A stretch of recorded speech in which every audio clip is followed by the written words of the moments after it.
Padi saya menghampiri saya dan teman saya, bilang katanya mau diajak makan-makan di suatu tempat. Sampai gebrak-gebrak papan tulis juga.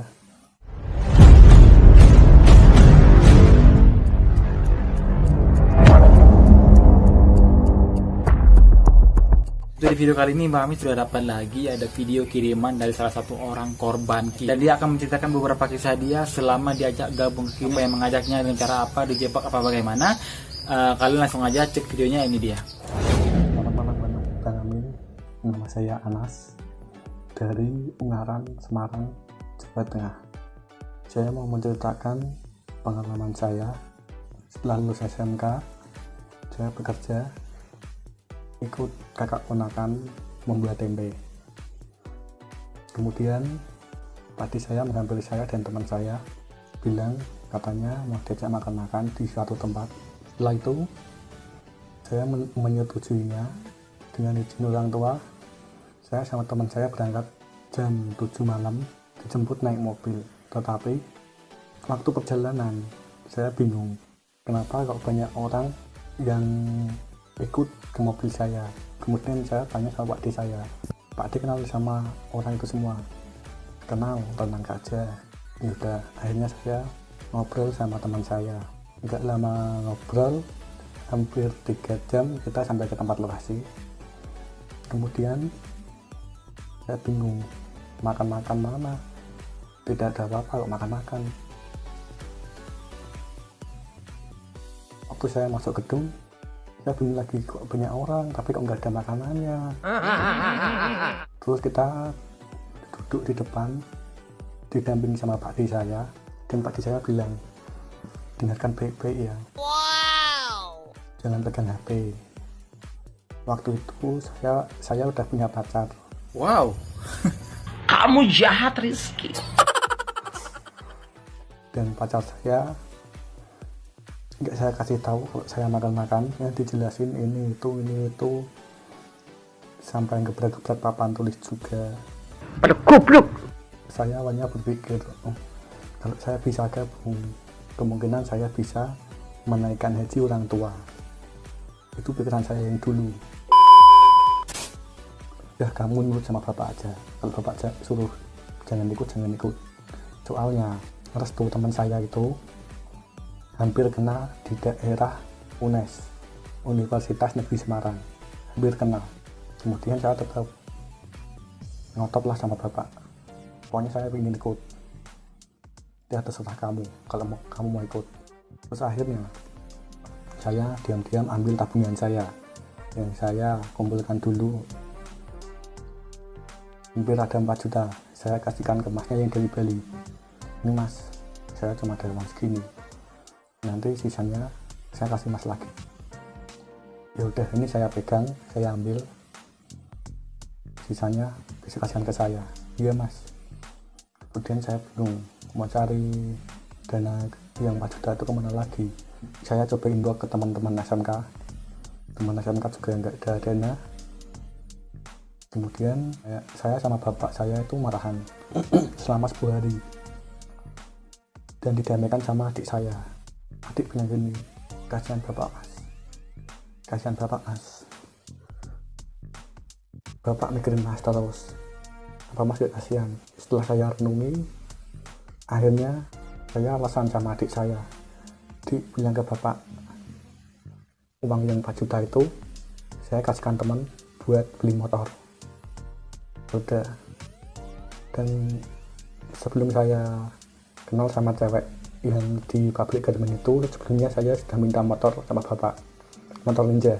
Dan setelah saya bilang ke adik, bapak ke kamar saya bilang, ya udah kalau uangnya buat beli motor, tapi bapak minta maaf, kalau motor yang kamu mau sebenarnya bapak bisa beliin, kalau cuma Ninja bapak bisa beliin, tapi buat apa? Kalau buat sekedar gaya-gayaan di luar, nggak ada manfaatnya.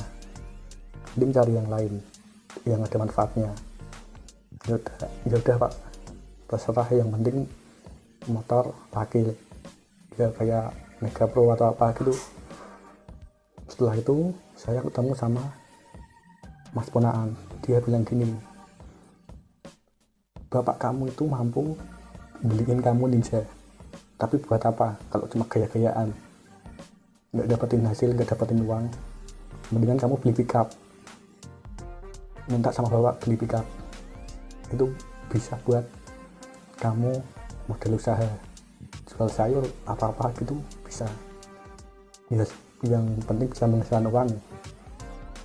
Kemudian saya bilang sama bapak, ya udah pak, Scorpio aja. Ya udah, nggak apa-apa kalau mau Scorpio. Iya pak. Akhirnya dapat motor Scorpio, dan waktu dilihat olehnya bocor. Terus akhirnya bapak bilang, jangan yang second, beli yang baru aja. Waktu itu masih tren motor Vision baru. Setelah itu keesokan harinya saya ngabari mas-mas yang di Bali. Saya bilang, mas, saya mau minta uangnya 4 juta. Ya udah, kamu kesini aja ke kos. Saya ke kos mas-mas itu sama teman saya. Saya bilang, mana mas uangnya yang 4 juta?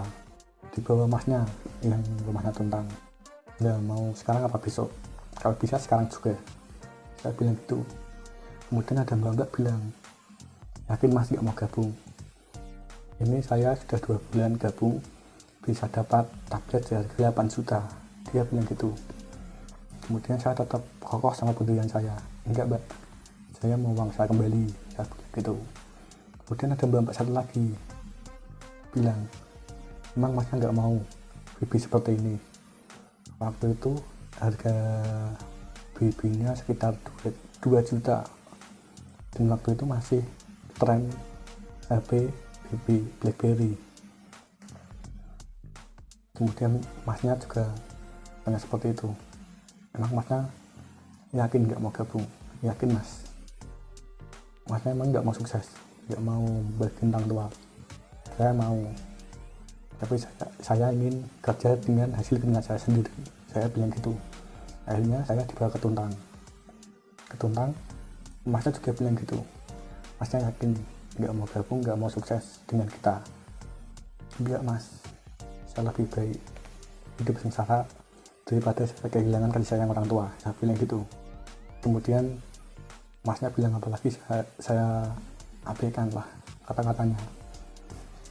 Terus saya bilang, jangan bertele-tele mas, kalau mau balikin sekarang. 3.500.000 juga nggak apa-apa, ini 500 buat masnya, sekarang saya mau pulang. Saya bilang gitu. Masnya bilang, ya udah, ini uang kamu yang 4 juta, saya nggak ambil 1% pun dari uang kamu. Ya udah mas, terima kasih. Dan setelah saya pulang, teman saya yang cewek itu, yang kenalan dari sosial media, bilang, kamu kenapa ambil uangnya kembali? Nggak apa-apa, emang kamu nggak mau sukses sama kita? Nggak, terima kasih. Saya bilang gitu. Kemudian nomor saya diblokir, pin saya diblokir, semua diblokir. Dan alhamdulillahnya saya nggak ikut gabung itu. Dan kemudian waktu saya lihat di internet, lihat YouTube, ada channel UGD One Channel. Jadi saya lihat itu semua, kemudian saya ingin menceritakan pengalaman saya. Sudah gitu aja mas, terima kasih, selamat malam. Pokoknya belum gabung ya. Dan yang apa sih ini sebagai pelajaran juga ya buat orang lain, supaya kalau misalnya ada kejadian yang sama kayak gini, ini bisa dilakuin seperti yang Mas ingin lakuin. Karena yang kita pengen adalah supaya orang-orang nggak tergiur dan nggak mau masuk ataupun gabung. Dan Masnya juga beruntung nggak bergabung akhirnya. Dan jangan pernah tergiur sedikit pun. Walaupun mereka menginginkan bakal kaya, menginginkan bakal bisa beli mobil, beli rumah, beli motor segala macam, jangan mau. Wassalamualaikum, bye bye.